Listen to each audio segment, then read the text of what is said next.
Raya. Okay. Good afternoon, everyone. And thank you for coming to our international guest. So today we are very fortunate. Tes. Kita ada suara tak? Nggak apa-apa. Okay. Today we are very fortunate to have Dr. Riela Provi. I hope I pronounce it correctly. She's the Associate Professor of Urban Studies from the School of Sciences, Waseda University.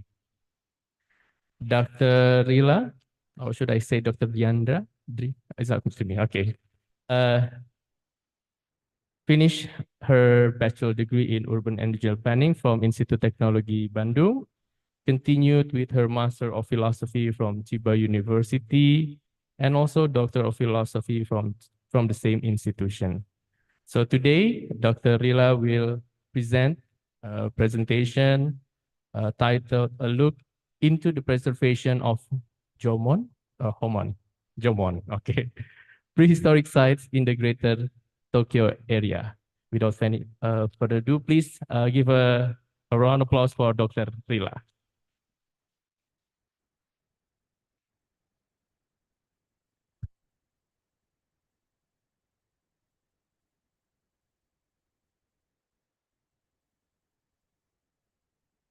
Halo, halo, nggak bisa? Tes, tes, tes, diputer, tes. Jadi nge-rap kalau kayak gini. Tes, oke. I hope so. Hello, probably it's better if you can actually sit in the front, because like we only have like a few attendees today, so maybe like we can close the door too.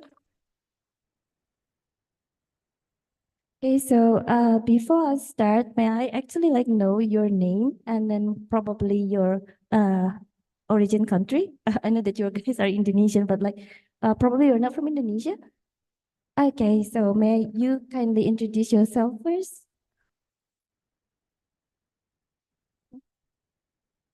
Mhm.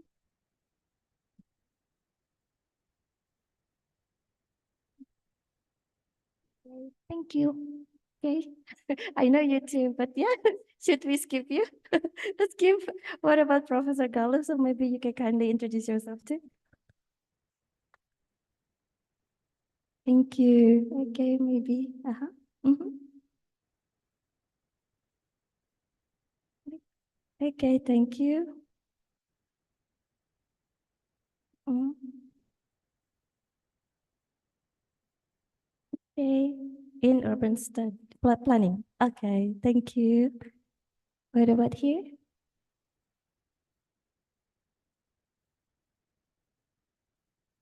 Okay, thank you.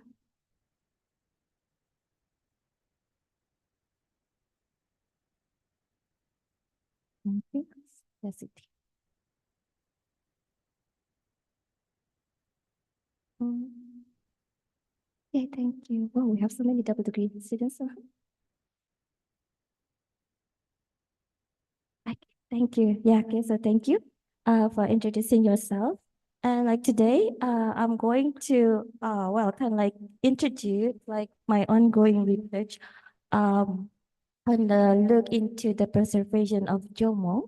So Jomong is actually like the ancient period in Japan. I'm going to explain about this. We have like a newcomer, so probably can you kindly introduce yourself first because like we've just finished with the introduction. Mhm. Mhm. Okay. Mhm. Okay, thank you. Okay, wow, we have architecture student. Cool. Oh, it's not really working. Mas Bagas. Bagus. Eh, Ini harus nyalain dulu atau gimana kali? Okay, so probably we kind of like time travel back to the ancient period, so we cannot use this one. Okay, maaf Bapak. Mm-mm. Yeah, so like, yeah, so let me introduce myself again. Actually, like I want to introduce it in the next slide, but can we do it manually or what should we do? So my name is Riela. Actually, I'm graduated from is it like still the same name, like Department of Regional and oh yeah, terima kasih, and Urban Regional first, right? Regional and Urban, yeah, Urban Planning. So like this is the content of my presentation today, and yeah, as I mentioned, that I entered uh Institute Teknologi Bandung in 2000 and completed my studies in 2004. And at that time, like my research was about the revitalization of Braga Historical District. And after that, I actually like work at Bappenas, the Ministry of National Planning and Development Agency, something like that, right? For about like a year. But then when dealing with the social welfare program, so I was so much interested in the uh, community participation in Japan. So that's why like I applied for the scholarship and then landed myself at Chiba University as the, in the program of research student. And after that, like I pursued my master program and then actually like my research was about the children's independent mobility in Japan. And then I continued with the same topic actually, but my PhD was more about the safe and playful spaces for children. So you can see like the topic is not really related to each other. It's not really working anymore. Uh, it's going back. Wait, wait. Okay. Oh, okay. So, yeah, I think this one. Okay. So, yeah. Okay, let me introduce my research interest. Okay. So, as you can see, like during my undergrad, I was so much interested in urban history and historical district. And after that, when I studied in Japan, so I was actually pretty amazed, like with the fact that I could see like small kids, like about like a 6 or 7 years old, they actually like road train by themselves. So I was really impressed, right? Because here in Indonesia, even I started to use public transportation when actually I was in this undergrad program.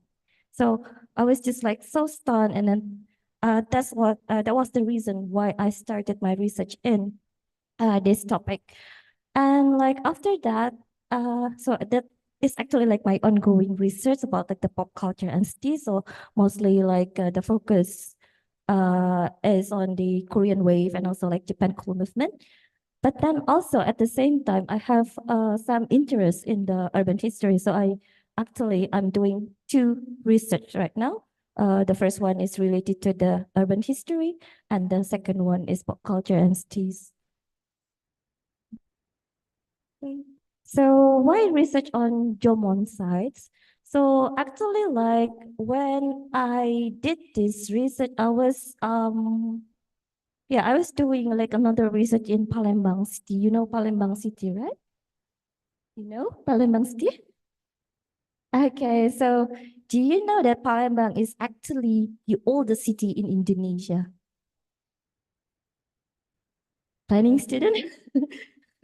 So actually, like I knew about like the fact that Palembang is the oldest city in Indonesia when actually I conducted my research. So actually, at the time, I feel so embarrassed as like a student used to be a student of urban planning. I didn't know about the history. Then when we visited the site, we realized that the narrative, the historical narrative, was not even developed. Right? Like probably where we have been focusing our focus on like the Java Island, like there has been limited narrative about like Sumatra and also like other islands in Indonesia. And looking at the fact that there is very little appreciation toward the historical resources in Indonesia, I was amazed by the fact that in Japan, this type of like the prehistoric culture is well preserved. And we can still see it in, the metropolitan cities. They are really well preserved. And then like whenever like we enter the museum, they're really, like nicely designed. So that kind of like triggered me to, like understand why. why do they want to preserve, like this type of the prehistoric, not even, the historic, right? The prehistoric era, and try to rebrand, like for example, like their cities with this type of, like a prehistorical like civilization. So that's kind of like one of my research questions at that time. And whenever like we visited the countryside, like the museums are really nice. And there are so many like artistic exhibitions about Jomon culture, and also the many hand-on activities introducing the German living. So I was just like, oh my God, this is so cool. I really want to, do research about Jomon civilization. And also like if you go to like many museum in Greater Tokyo area, there are many, like a Jomon theme, like historical sites in, I mean, like in the middle of these busy commercial districts. So I was just like, what happened here? Right? Because in Indonesia, for sure, like if they have this kind of vacant land, maybe next year we will see like department store over there, right? So what is actually like the reason? Why can they actually like preserve like even like this small area? So that's kind of like one of the why I wanted to learn more about, like the Jumbo prehistoric sites. And also like because I had this prior research on Palembang, and the findings actually like revealed how the residents, they do not really actually like use the historical sites as their everyday spaces. So I'm not sure whether you've been to Palembang before. Any of you? No? Yeah? Do you know Bukit Seguntang? No, right? Because it will never be on our destination list, right? And then like by the time I visited, like this archaeological site, this one. So actually like many people, they, what is it, like go to this site for worshiping, I don't know what you call it, like the goddess, not the god, like the like someone, like the historical figures whom they perceive as having, like some kind of like a power. And so it means that if you're interested in visiting these sites, you are probably categorized as the people who believe in such superstition, right? So it's interesting how, like people would not actually go there even for jogging or walking because they're afraid. They're worried that probably the other people will think that they love to have this kind of, like worshiping activities. And also, like we found that all cultural properties, even like despite being the oldest tea in Indonesia, the cultural properties in Palembang are not protected at all. So it means like anytime, like the government probably can just demolish the building, right? Because they are not actually, what is it, like protected by the regulation, even though we have the, like cultural properties law, but still they are not really protected. So I think this is really interesting. And okay, so have you ever heard about this term before, like jomong? Any of you? Yeah, probably this is not really popular abroad, but like for Japanese, they really love, like a culture. So actually, like jomong is, where's this one? Oh, this one. So this is like the first period, or like we can call them as the people of the Stone Age period. So like in Indonesia is,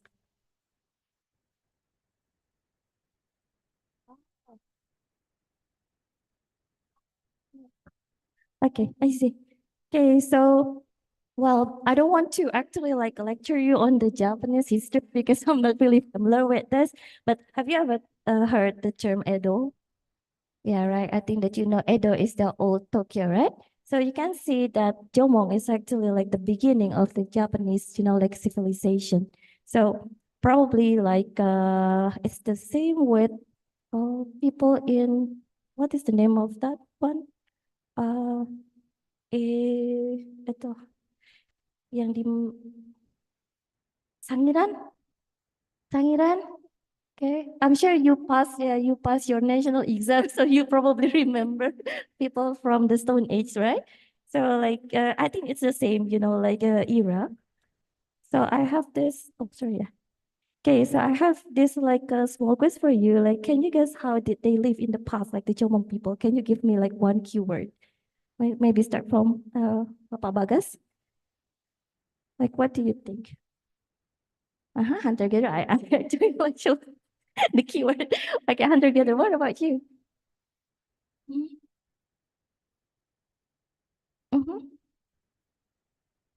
Uh-huh. Mm-hmm. Mm-hmm.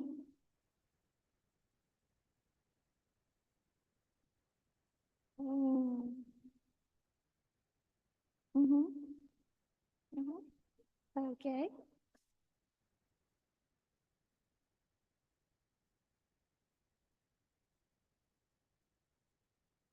I see. Wow. Okay. Well, I didn't know about that. So yeah, I'm looking.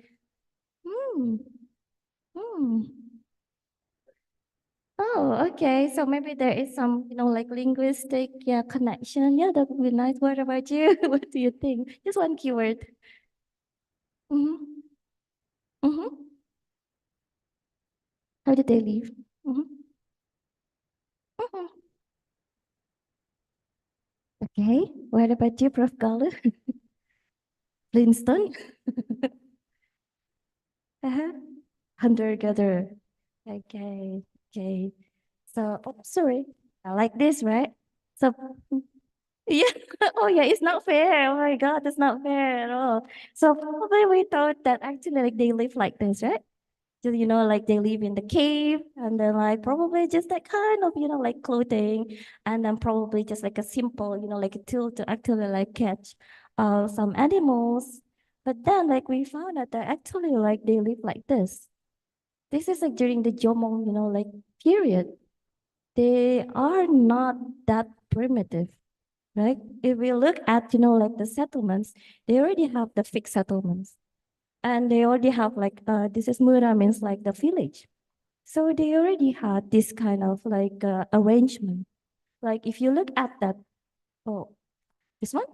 So this is actually a place, of course, this is like reconstructed houses. Okay, so they discovered like some remains from, like the Jomong period. And then they uh, look at this, like hole and they started to investigate and analyze. And they concluded that this probably, like the house of the, what do you call it? Like the head village. So this is probably the place where they actually, like take decisions, like communal decisions together. And of course, like they have like a smaller houses like this. And also this one is kind of like the guard tower. But like actually like this is very heavy. So like they were wondering like how did they actually like construct this one? Because we thought that they were that primitive, right? But then they already had the calculations. And then they were like probably, have like some kind um of like a design, a measurement that we probably could not even, like construct it, even though we now live in the modern area, right? So probably we will call someone if you want to actually construct this, isn't it? Can we actually build this kind of thing? Probably it's going to be really difficult. But then also we discovered how then they have this food resources management practice.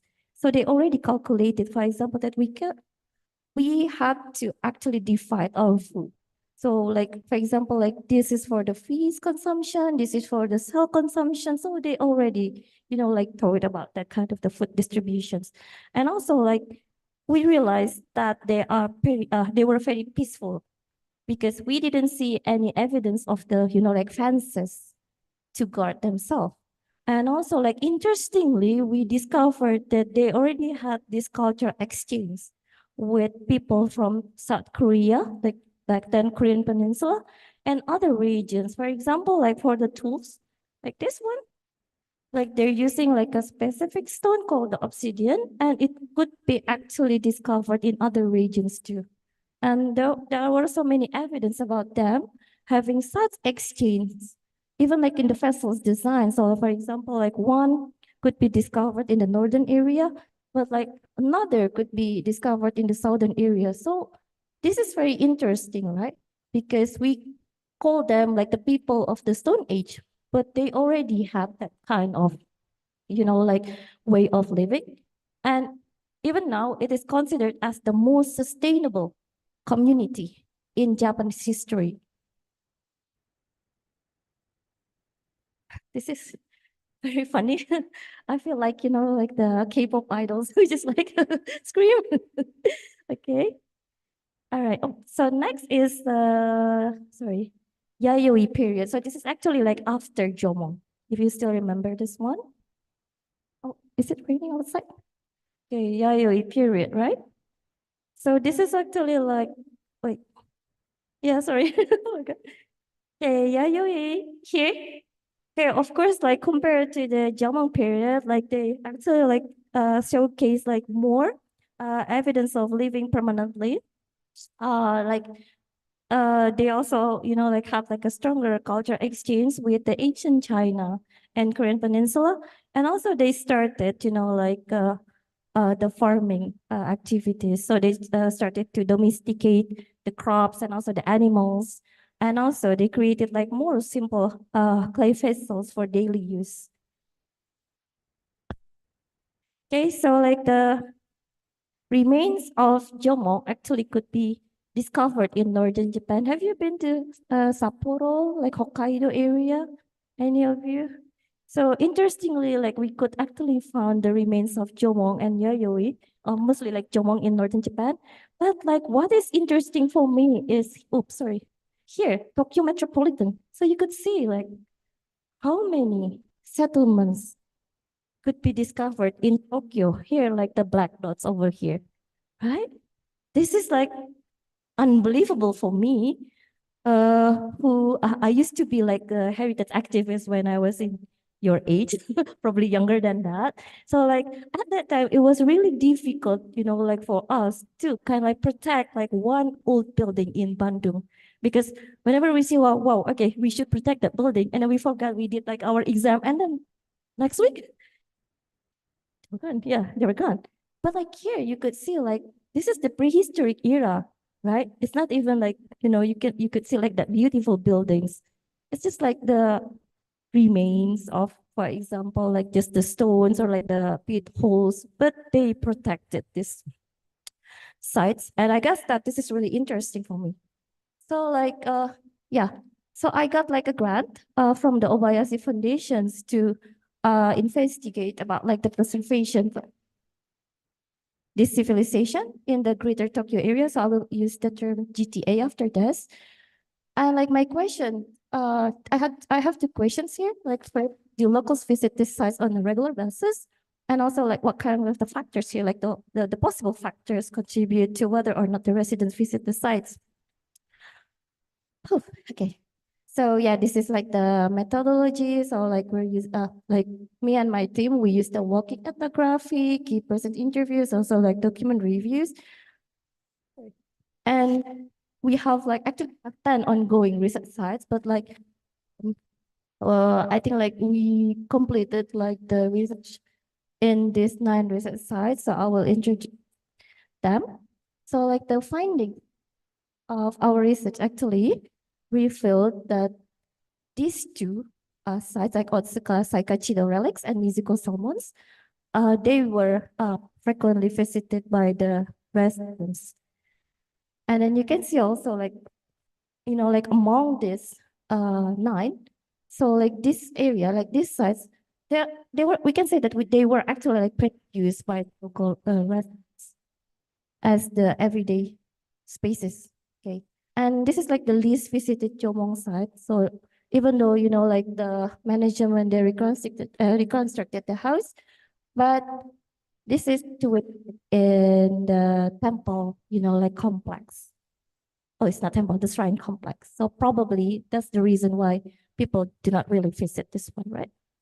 Well, this is like the most visited one. So this is the reconstructed houses. So you could see actually like the children, they played there in front of the reconstructed houses. And also like the family, they also like visited the parks and then like had the picnics and also play with their kids. So I was really stunned, like seeing these behaviors because usually like in Indonesia, if like it is a protected site, you cannot even enter, right? They will just like put the, what is it, like this reconstructed houses over there and then you cannot even go. But here, like it is really accessible. And then interestingly, that they know how to use the space, right? They didn't, for example, like try to destroy or like the elements. So they know that it's really important. They can use the space, but with responsible behaviors. So this is, I think, like one of uh the factors that we have not analyzed about like the responsible behaviors that the Japanese community have. Oh, okay. And sorry. And this is interesting. As you can see that they introduce, like the Jomong civilization here, like through this, like comic. Right? So like by the time you enter the park, you could see like uh, this type of the public archaeology strategies to introduce the Jomong period to the visitors. Okay, so the first one, like the possible contributing factors that we thought that probably is about the location. I guess that's true because like in the case of Otsuka, Saikaichi, relics that, mm, yeah, and also among Phillies and then the musical salmons. So they are actually not that isolated.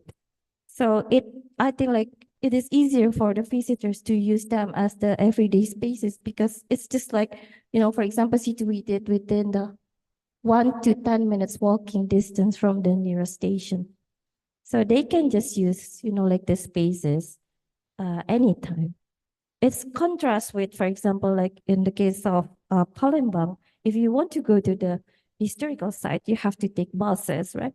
You have to take like grabs or like a go-kart. I mean, it's not really accessible. You don't have a reason, right? Just to go there and then to look at, take a picture and then go back, right? But like in this case, oh, can I actually like drink something first? Oh, yeah, but it's okay, it's okay. Just take a break a bit. Okay. Okay, so like this is like the most visited area. You can see that wait, it's actually very close to the shopping centers. You can imagine like what is the hype now? It's not BIP, it's like I think so outdated. What is the latest and these spaces in Bandung right now? PVJ, PVJ. Okay, for example, in PVJ, right? Let's just think that this is PVJ, and then just like within 8 minutes, you can actually reach the destination. Like you will question like how can they actually preserve this one? Probably here they're going to be the cafe, right? The next cafe, like prehistoric cafe or something like that, right? But they're well preserved here as a park. And also like the residential areas are over here. So I mean like every day people visit this park. They use it as their everyday spaces. So this is really interesting for me. And as you can see here, like this is the map. So this is the, what is it, like preserved area. And like it is really open actually. And then the visitors, they can use this space for picnic, for jogging. So there are so many affordance that they offer. And also like they have like a museums uh that display, like the history of the Jomong civilization. Even like I noticed that people didn't really visit, like the museum. Maybe they did, right, for one time, and probably they didn't feel any necessity to revisit the museums. But like in the case of Yoyogi Hachimang, because this is situated inside the shrine complex, probably they feel that we don't really need to, like a build here. And those in that one, those in red one actually like they have this amazing visual aids and technology. So do you know VR, right? VR and AR. So actually like if you have a chance to visit Tokyo, I recommend you to visit this Omori cell mounts. So you just need to download the app and then like visit some sites and then you can see like some figures. They actually try to incorporate technology to attract younger people to use the space. So this is really interesting. And also like in Jomong Village, they also have like some they introduced like some nice technology, even though they said that we don't really need this because this is too costly. But somehow they try to, like a display some visual aids to draw like more visitors. And yep, this is like the example of the hands-on learning that this one that is available in the museum. So do you know what is this? Can you guess it?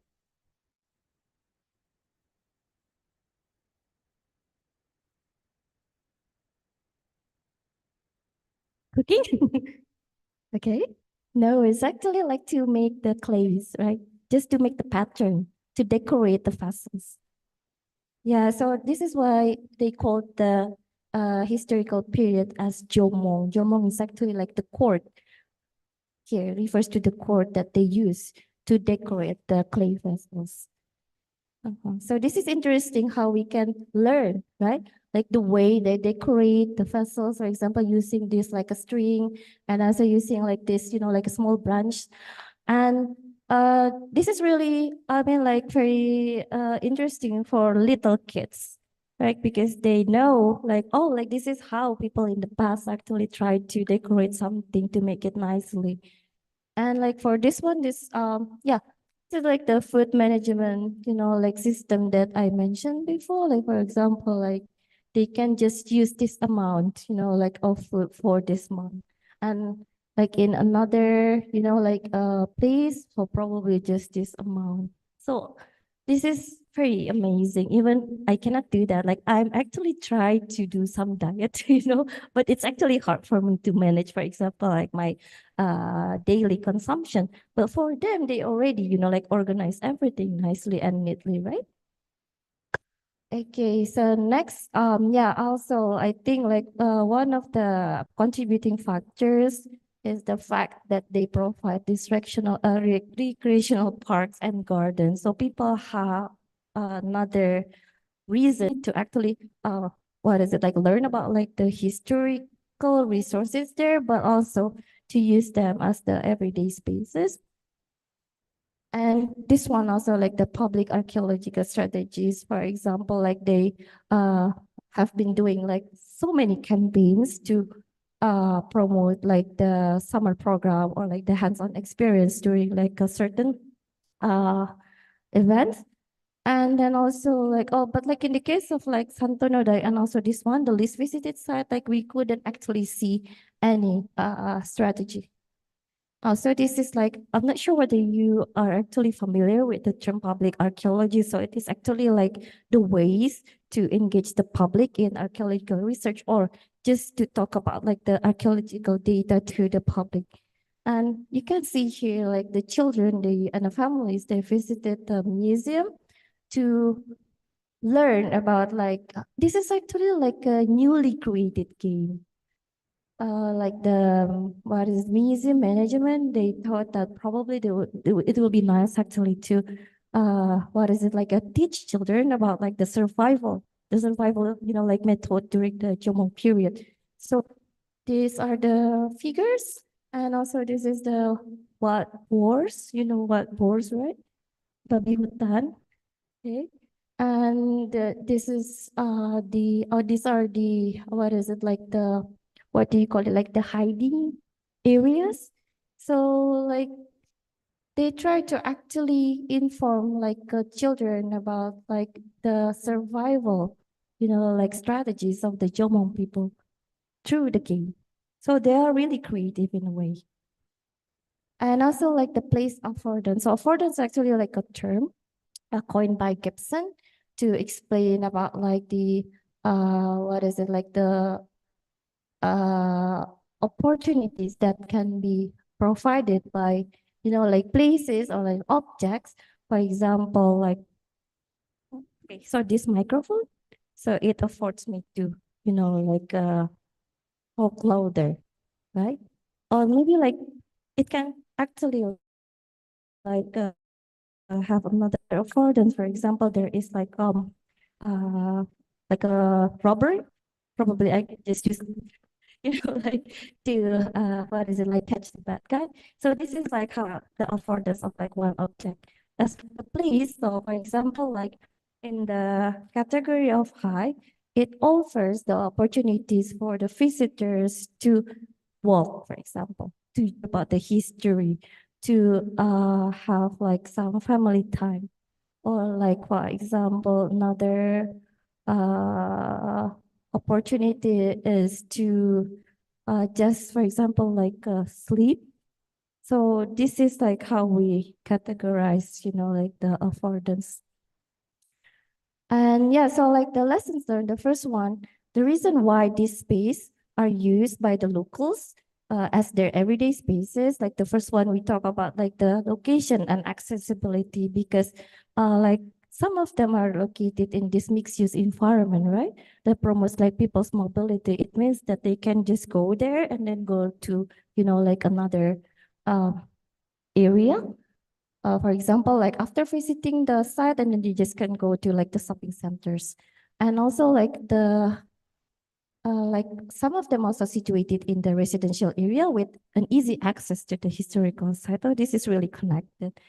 And also like, I think this is very interesting because in the case of Palembang City, like the people, the local activists, they were really against the adaptive reuse, or like the idea that the historical site uh, could be actually like situated near the developed area.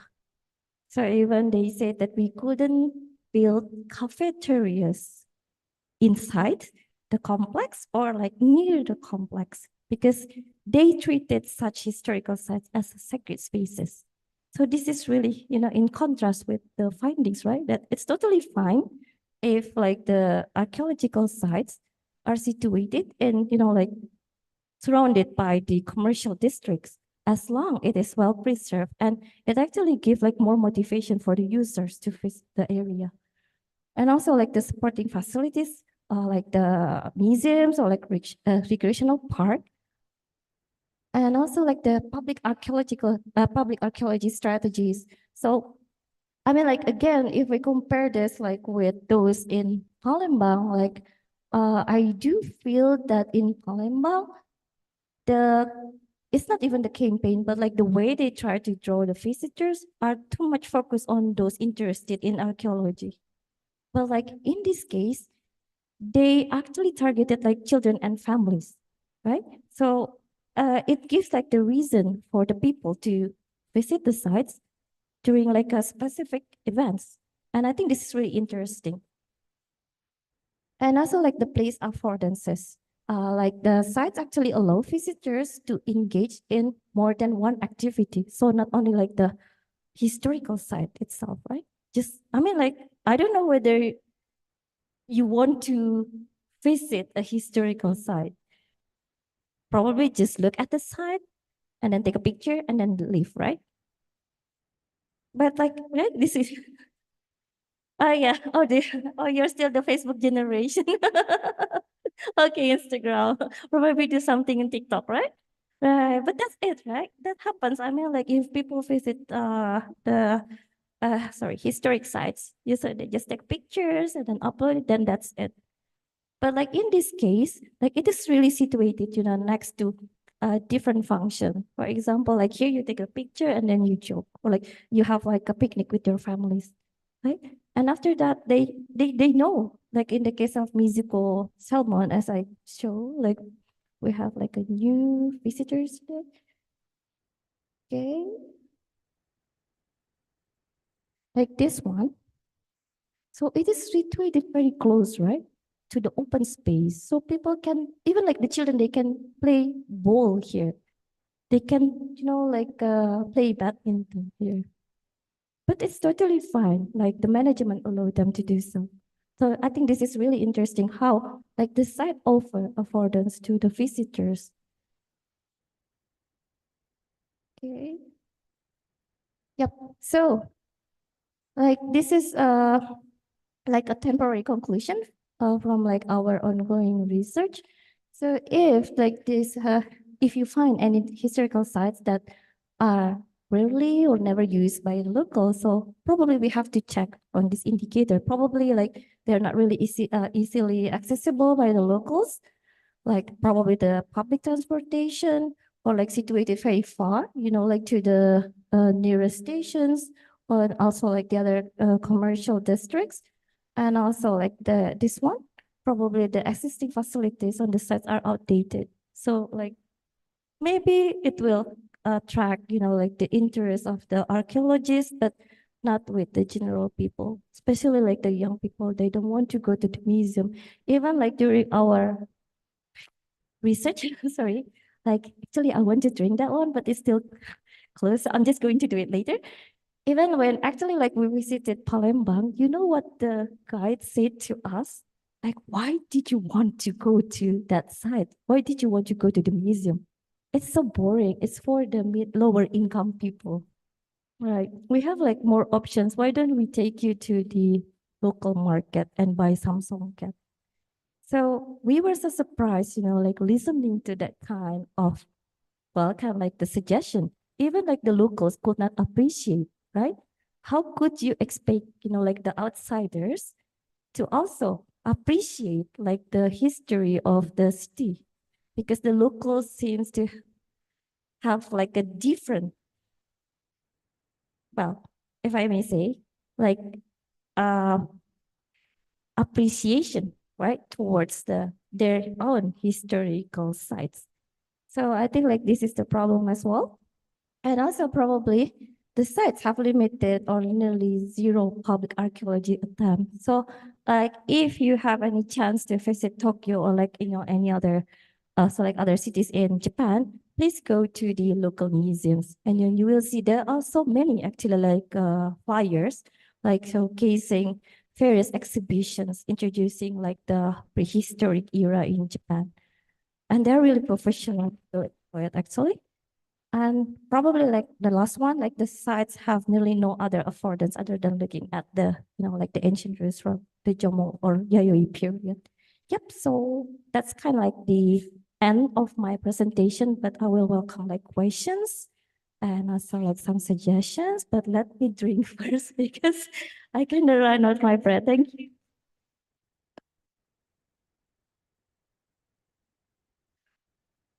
Okay. Hello, guys. Okay, now we move to the second sessions, which is please sit down. Ibu Riela, bit tired. The questions are Q&A session. Is there any questions from the audience regarding the subjects, or you want to know anything about Japan? You can ask Ibu Riela. Now it's like the travel fair session. Or how to get visa to Japan. Huh? Okay. Yeah, one. Yeah, you can ask in bahasa. And Mas Bagas will translate it for us, don't worry. Terima kasih Bu Rila dan Pak Bagas atas kesempatannya. Saya apresiasi sekali atas yang telah Ibu jelaskan. Mohon maaf saya menggunakan bahasa Indonesia Ibu. Saya Amelia dari Urban Design, dari Rancang Kota. Hal yang cukup menarik dan cukup berkaitan dengan studi saya yang telah Ibu jelaskan tadi itu terkait dengan misuse ya. Bagaimana site yang situs bersejarah itu juga tidak kaku, tidak saklek, tapi bisa digunakan juga untuk kehidupan masyarakat sehari-hari. Nah ini Bu mungkin sedikit keresahan saya gitu ya, kalau kita melihat di Indonesia ini situs bersejarah itu kan betul kata Ibu tadi banyak sekali. Dan juga apa ya, karena pemerintah itu masih dalam proses ongoing dalam penggalian atau mungkin ekskavasi dan sebagainya. Jadi kebanyakan itu sifatnya tertutup. Misalkan ya mungkin kalau yang saya tahu di Trowulan, kemudian di Singosari juga reruntuhan Kediri, sehingga itu menjadikan alasan situs itu menjadi eksklusif atau tertutup. Padahal masyarakat sekelilingnya itu pun juga perlu tahu, tapi karena sifatnya tadi agak eksklusif, jadi ada apa ya, semacam historik yang terputus seperti itu Bu. Jadi apa ya, cita-cita untuk menjadikan suatu situs itu menjadi sesuatu yang lebih bermanfaat bagi masyarakat sekitar tuh ya, nggak dapet gitu. Nah, terus yang kedua, kalau misalkan dia tidak terlalu tertutup atau terlindungi oleh pemerintah, hal yang cukup kental yang cukup saya juga amati adalah superstitious itu Bu, yang sifatnya supranatural atau terlalu apa ya, kayak wingit kalau kayak gitu kalau orang Jawa ya.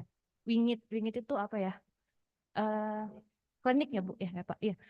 Ya itu juga meskipun Dan itu malah jauh lebih efektif Bu untuk menghalangi masyarakat itu untuk masuk dan ikut untuk berkecimpung di situ gitu. Maksudnya jadi kayak nggak mau takut, nggak mau. Dulu Taman Sari sebelum dibagusin kan orang nggak mau ngapain ke situ kayak gitu kan. Jadi seperti semacam kalau di Indonesia ini tantangannya selain pemerintahnya sendiri juga masih effort, masyarakatnya juga ada barrier cultural gitu ya Bu ya terkait hal itu. Nah, tapi ada tapinya juga pada saat dia sudah dibuka, tantangan berikutnya adalah wisata Ibu. Jadi wisata itu memang bisa menggenerate pemasukan dan sebagainya dan orang jadi tertarik untuk masuk, tapi di sisi lain dia juga jadi bisa merusak dan mengurangi nilai itu sendiri. Nah, mohon rekomendasi atau mungkin bagaimana pandangan Ibu terkait dengan hal tersebut. Terima kasih. Oke, terima kasih. Kedengaran? Terima kasih atas komentar dan pertanyaannya. Oh, okay. Thank you for your comments and also like your questions. Okay, regarding, oops, udah marah. Okay, so like, yeah, I think like the first one, like regarding the government attempts to actually, this is so sensitive. So I try to find like some explanations that are pretty neutral.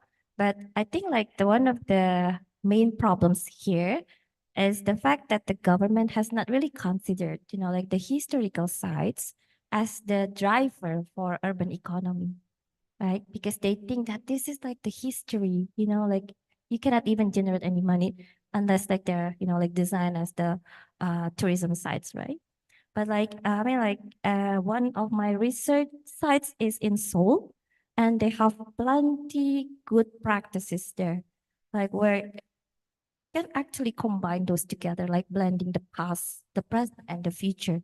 And like, if you want to have like, if you want to draw like more visitors or like more responsible visitors, like the one that you mentioned before, you just need to actually like drag some idols, right, to kind of like advertise the sites and then tell them like how to use it, how to respect the local culture. And it actually like, that's how like several historical sites in South Korea, not only in Seoul, but like in another, like in other regions, they are utilizing like local idols, like key idols, to introduce like the history and also like the way that the visitors should behave in such sites. So you can say that this is not actually the problem of the government itself, right? It's like there should have been like many like more stakeholders involved in such management. But like the very first thing that I feel is important is the way that the government should see the historical resources. Like in the case of South Korea, they have already acknowledged that these historical assets can be the driver for their economy. And that's why they have to preserve it. They have to make them attractive. But like in the case of Indonesia, we haven't really considered them, right, as the assets, like for like the local economic development or, like something that actually increase like their place branding. They make that as integrated, right? It's just like, oh, maybe like that division will deal with this issue, but like this is not really related with the agenda. It's the same case in Palembang, for example. If are the oldest. It is actually like the oldest city in Indonesia. But if you look at like the government, like agenda, like the development agenda, it is not there. Like the development of the local historical assets. So probably they think about the halal tourism or like something really new. But the identity, like from the past has not been considered in their planning. It means like they don't have any idea probably how to incorporate them, right, in the urban planning.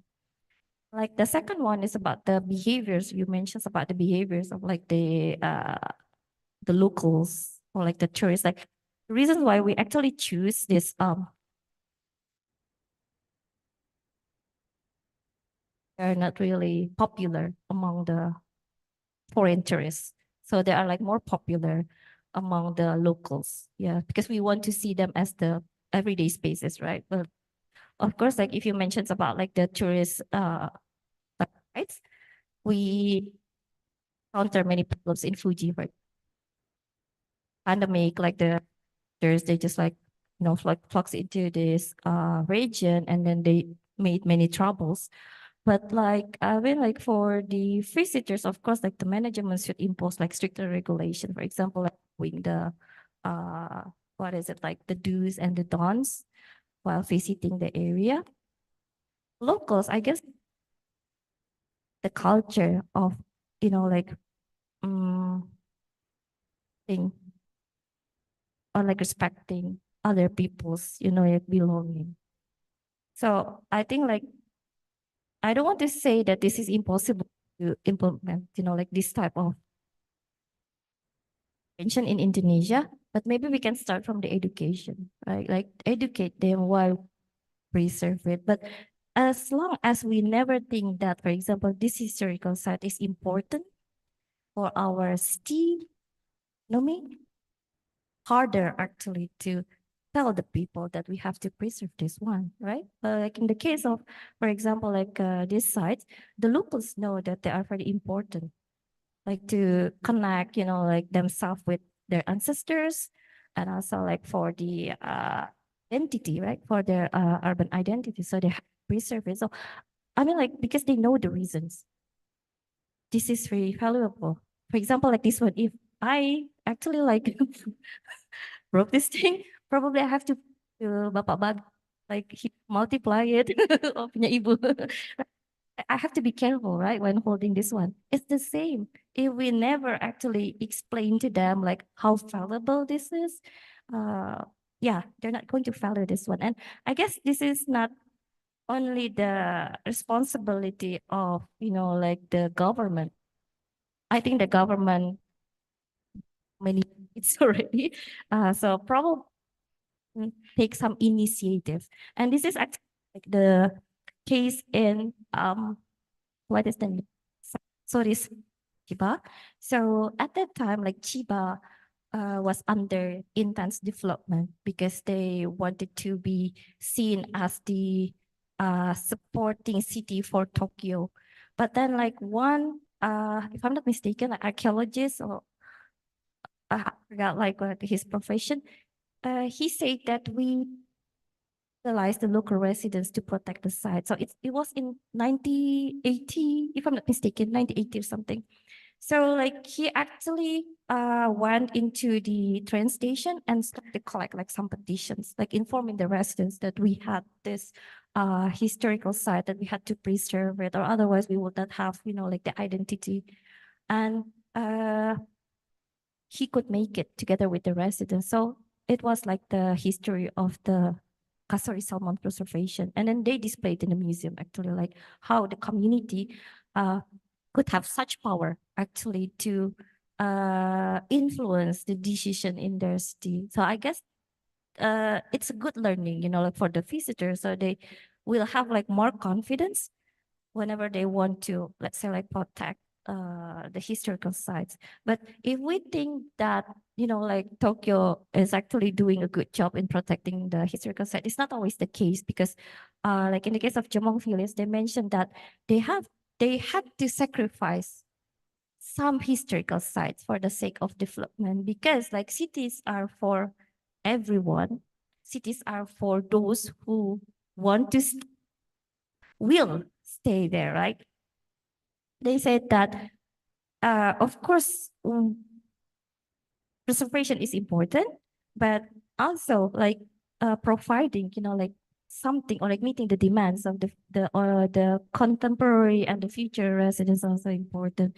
So like they used to have like several sites that were threatened by the development, but they took some documentations and they displayed in the museum. So like this sacrifice them to value it, like what development process and stuff, but they showcased it in the museums. And then like the Jomong village is one of the last resorts.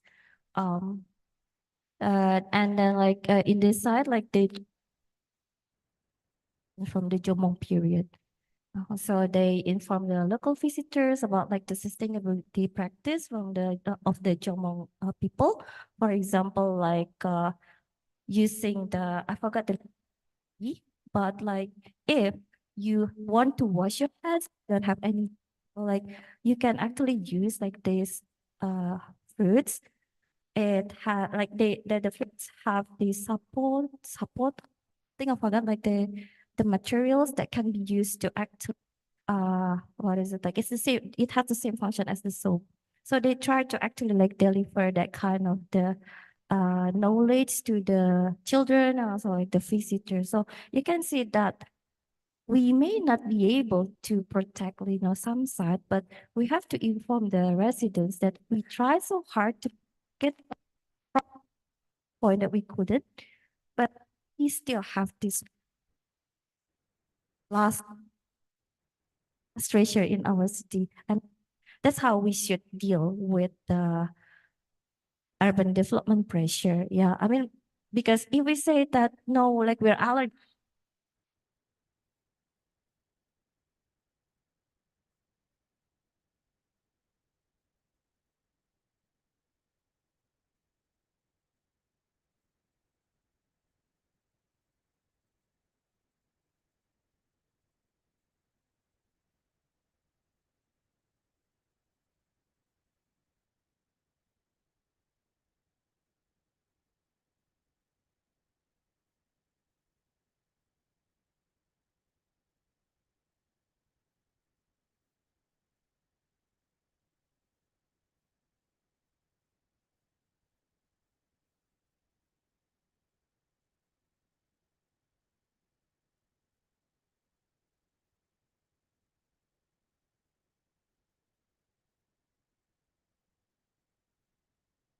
Okay, okay, so cool. I can sing now. So yeah, I mean like for example, like in Japan, like Starbucks, they use many old buildings, right, to give such like a new life, like breathe new life into like a old buildings. And they still somehow be able to preserve, like the buildings. But then we see many young people come, use, and appreciate the places rather than, like for example, seeing the old buildings without anyone coming, maybe just the ghost hunter, right? The ghost hunters probably they come to the site. But which one we want to have, right? Whether we want to have like more young people utilize the space or no one utilize we can give it to the people to the spirits from the other dimensions, for example, if we want to share the space, right? But which one we want to actually have in our cities? Like people use the public, these historical buildings and they value it and they want to preserve it because they know about the history. Or we do have the collections of old buildings which nobody wants to even, like protect. Yeah, so because you're from the urban design, so probably this is going to be your homework in the future. Okay, thank you. I hope this actually answers your questions. Okay, thank you, Riela. Is there any other questions? So just a disclaimer, probably seven people here are my students from Hey. we call it Studio Heritage Studio. Oh, cool. So probably you have any questions to Ibu Rita related to her? Oke, boleh. Okay, of course. Sebelum Bapak Bagas marah, nanti dikasih F I loh. was waiting for their questions. Oke. Saya mau tanya mungkin tadi kelewat atau enggak, masuk ke site ini bayar atau enggak, Bu? Dan kalau bayar dia seberapa mahal ya? Gratis. Gratis.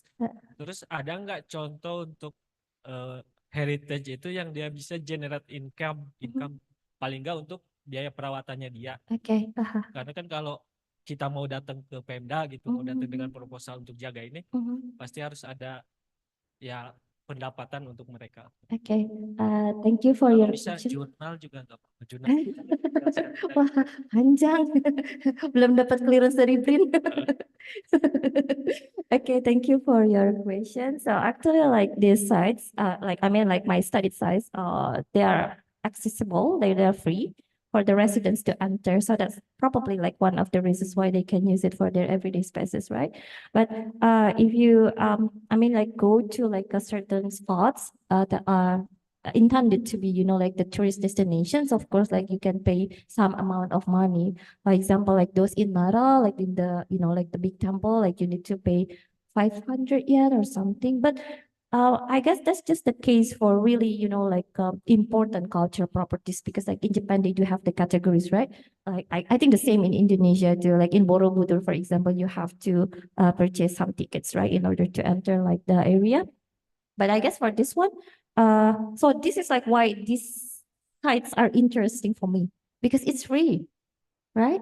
There is no reason actually for, I mean, like if the government want to demolish it, right? They can just be, because it doesn't actually give them any money. But yeah, the government, because they already have the allocation for that. So we also asked about this, like how can you survive, right? But they said that the government, you know, like give some allocations.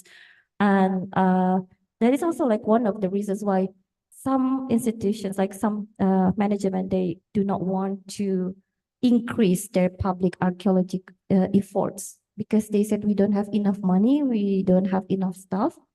But like sometimes like the enthusiasm of the public is really high, they say. So they try to somehow limit them, because they cannot deal with that. But it's interesting how people have such, you know, like interest, right? Especially like during, you know, the holiday, to actually use and then like book the events. So I guess like this is really amazing, like something that we don't really see in Indonesia. Yeah. Hope this answer your questions. Yeah, does that answer it? Yeah, I said like something like in Nara, like the important cultural properties. So they do like, because people have to pay to enter the sites. Yeah, they do. But like for the smaller sites like this, it's free. Could you explain what is Nara is like the city in Japan. Maybe you can Google it. So it has like so many you know, like attractive destinations, like the temples. Yeah, like the temples. Yeah. So maybe you can just Google Nara city. So it has like many historical attractions, and people have to actually like pay to enter specific sites. Not all of them. Some are free, but just really important culture properties, like people have to pay for their visits. Yeah. Thank you. Is that all? You have no other questions? Okay. Is there any other questions? Okay. Asik hapus, Pak. Okay. Mungkin pertanyaan singkat aja, Bu.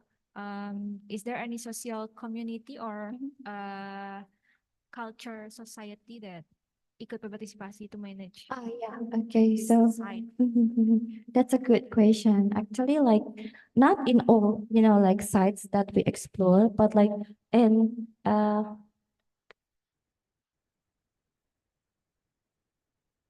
like in this place, for example, I don't have like the picture now. Or like here, like in the Otsuka Tokaido relics, actually like they allow many community organizations to participate and create their own events. So for example, like I participated in like this, what do they call this one? Well, okay, so that allows the foreign residents and also like the local residents to enjoy, you know, like their Sunday morning together. And then at that time, like they gave like a free tour to, you know, like the foreign residents, like explaining about, you know, like a Jomong houses, because like that, they sometimes, you know, like created these events where you can learn about like the structure of the house, because like from Jomong to Yayawi, they do have a different way to build, you know, like the house. For example, like this house is not really suitable for you know, like the, what do you call it, like the to cook, for example, like that. But like a different type of housing allows actually like the what is like inhabitants to start the fire. So I think it's really interesting how they do have like a different housing design there. But the communities are pretty active in Japan.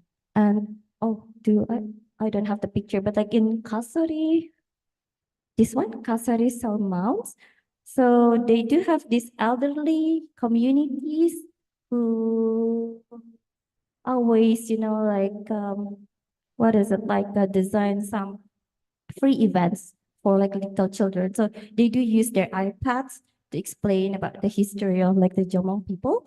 And they mentioned that actually like the activity helped them to reconnect with each other because as you know, the elderly issues are really severe, right? Like they face like loneliness and stuff.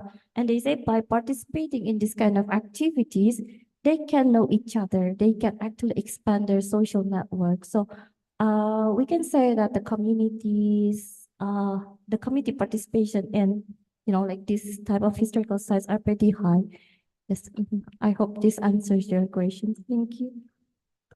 Okay, give a round of applause for the questions. Is there any other questions? Or probably last questions, Sandy? Okay. Okay. Thank you very much for the very educative and full presentation about the Jomo culture. It's very interesting. You make mention of two important factors. You make mention of location, and you also make mention of the desire for people to access that particular place. First, I would want to know, because normally, maybe Japan may not be in that situation, but if you look at, let's say, in a developing world, for example, most of these, where you have the location of these archaeological sites, are areas that are highly underpopulated due to urbanization that is taking place, serving as a pull factor of residents of those areas compared to the cities. But that may not last, as we are also equally experiencing period urbanization again, that is people moving again back towards those areas. But land tenure system also is another factor. Who owns those lands that are surrounding the archaeological sites? How accessible are those lands for any meaningful development to take place? See, it mention of partnership, that is the community, the government, and probably the private sector that are going to be interested in it. In location-wise, you make mention that it is accessible, and it also has supporting facilities that encourage visitors to go to the place. And if you look at certain settlement in certain developing world, due to the scarcity of population in that area, and also the socioeconomic activities around that area, they all dampen the spirit of visitors in order not to visit the place. You make mention, you went to a place and they were like, why are you interested in going to this specific place when there are more other interesting places? I reckon there are socioeconomic activities high at the area that they are recommending for you to go to. So it's not possible to upgrade some of these areas simply by one individual, even though when the government want to, let's say, try to have a look at how do we revive some of these places. That is one aspect. The other aspect is equally going to be, are the community willing to support it? That has to do with their tradition and the culture that they believe. If it does not come in contact with what the aspirations of what the government is in those places, is also going to affect it. Another thing is not also going to hinder their willingness to relinquish the land that they have around those areas for any meaningful development to take place. Because it doesn't only require you putting in money, otherwise it's going to be a white elephant. We have similar issues in my part of the world. We have some of these historical places, very educative. And in fact, some of them, how would I put it again? They can unlock some of the the potential of some of those locations. For example, you said that they are training the kids in Japan, basically to be able to know how the previous people were living.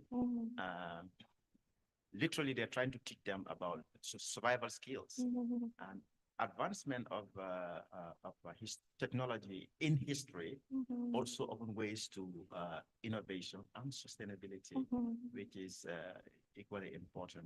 So I want to know, in terms of, that's just a question is how possible replicate what is in what we see in Japan to Palembang, and looking at the factors that you said that either support or discourage the flourishing of this area. There are some of those potential factors, threat-wise and opportunity-wise, in terms of upgrading the one that is at Palembang. That's one.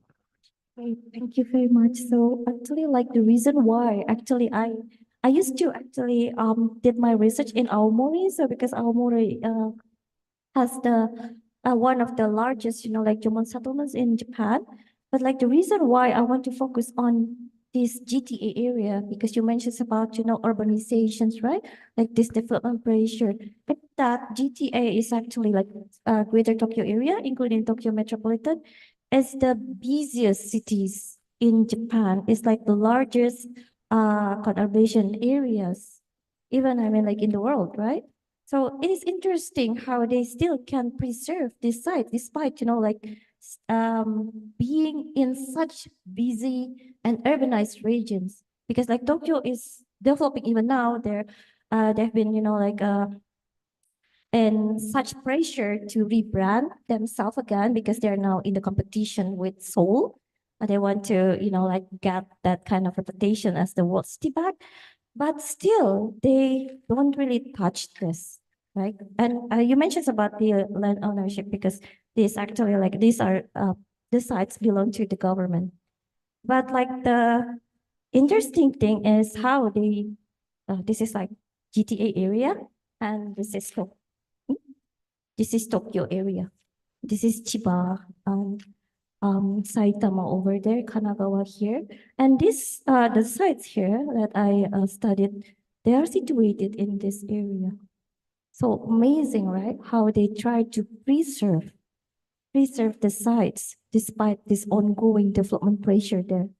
And I guess like, well, I can say that you talk about the replication and it's hard because we have to change the mindset of the people first, right? Like the reason why, like I mentioned before, like we have to know like the reason why we have to protect and preserve this one, even though we know it may actually have like well, we can have like another benefit if we demolish this site, for example, but they know like there are some intangible things that cannot even, be replaced by new buildings, right? So, but like to have this kind of mindset, I guess it's really challenging even in other countries. I don't want to say, for example, like outside Japan, but like probably, yeah, outside Japan, it's difficult because Japanese people, they have this unique culture and they receive this education since very small, like how to value and treasure,